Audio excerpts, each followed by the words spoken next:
বিসমিল্লাহির রহমানির রহিম। সম্প্রীতি সমাবেশের সম্মানিত সভাপতি, মঞ্চে উপবিষ্ট প্রধান অতিথি, আপনাদের কৃতি সন্তান, আপনাদের গর্ব, জাতীয়তাবাদী ছাত্রদলের সোনালী অর্জন, বিএনপির কেন্দ্রীয় কমিটির তথ্য বিষয়ক সম্পাদক জনাব আজিজুল বারী হেলাল প্রধান বক্তা হিসেবে উপস্থিত রয়েছেন। জাতীয়তাবাদী ছাত্রদল কেন্দ্রীয় সংসদের সাবেক সহ সভাপতি, ঢাকা বিশ্ববিদ্যালয় সবুজ চত্বর যার ছাত্র রাজনীতির মাতৃগর্ভ, আনুষ্ঠানিকভাবে স্বাধীনতা যুদ্ধের যিনি ঘোষণা করেছিলেন, কামানের গোলা নিক্ষেপ করে যিনি যুদ্ধ শুরু করেছিলেন, তিনি ছিলেন তৎকালীন মেজর জিয়া। তার এই ঘোষণার মাধ্যমে আপনাদের জনগণের মাধ্যমে টনিকের মতো কাজ বক্তব্য তিনি দিয়েছেন। তিনি বলেছেন নিরাপদ উন্নত বাংলাদেশ গড়ে তুলতে চায়। তিনি বলেছিলেন বিএনপি জনগণের কাছে গ্রহণযোগ্য করে তুলতে হবে।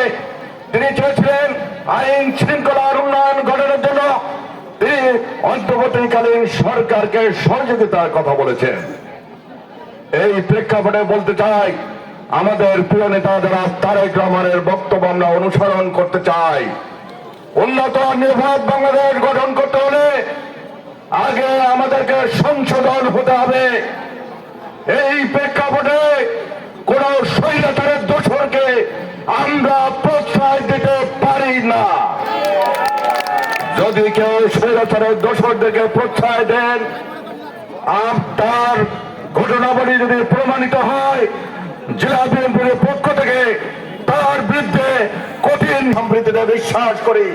সংগতকালে বিএনপির গঠনতন্ত্রে ধর্মীয় মূল্যবোধের কথা লেখা আছে, কোন নির্দিষ্ট ধর্মের কথা নাই। অতএব হিন্দু ভাইরা, আমার যে অধিকার বাংলাদেশে, আপনাদের সেই অধিকার রয়েছে। এই জাতির শ্রেষ্ঠ দর্শন দিয়েছেন আমার নেতা শহীদ রাষ্ট্রপতি জিয়া রহমান। তিনি বাংলাদেশি জাতীয়তাবাদ দিয়ে গেছেন, যে জাতীয়তাবাদের দলে সকল ভাষাভাষী সকল ধর্মের লোক একসঙ্গে চলতে পারবে। আসুন আমরা ঐক্যবদ্ধ জাতিতে পরিণত হই, ঐক্যবদ্ধ বিএনপি গড়ে তুলি। আগামী দিনে এই ভূখণ্ড নিয়ে কেউ যদি আবার ষড়যন্ত্র করে। আওয়ামী লীগ দেশ থেকে দূর হয়ে গেছে, তাই না? অপশক্তি দূর হয়ে গেছে, তাই তো?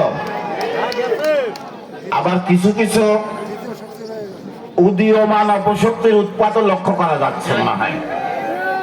সেগুলোকেও দূর করতে হবে। আমরা দূর করেছি, আরো কিছুকে দূর করতে হবে।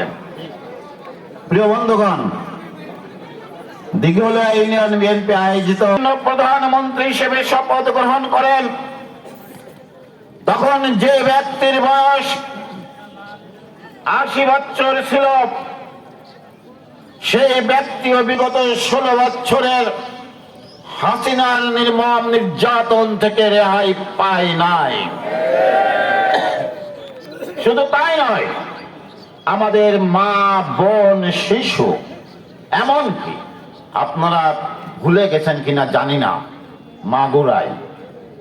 মাগুরাতে ছাত্রলীগের 2 গ্রুপে বন্দুক যুদ্ধ চলাকালীন সময়ে একজন গর্ভবতী বোনের গায়ে গুলি লাগে।